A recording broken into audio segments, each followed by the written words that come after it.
कोकणातील प्रत्येक अपडेट जाणून घेण्यासाठी आजच माझे कोकणच्या सोशल मीडिया प्लॅटफॉर्मला लाईक, फॉलो आणि सबस्क्राइब करा।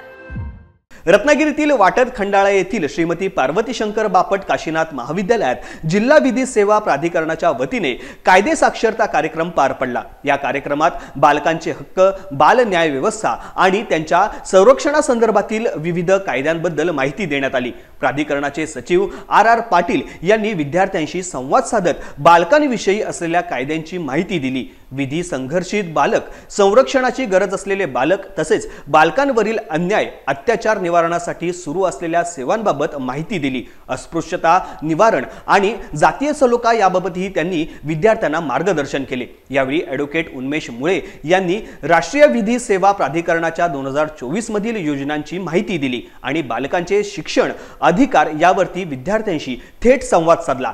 कार्यक्रमाला महाविद्यालयाचे उपाध्यक्ष श्री आढाव, सचिव श्री बोरकर, प्राचार्य श्री जगताप आणि इतर मान्यवर उपस्थित होते।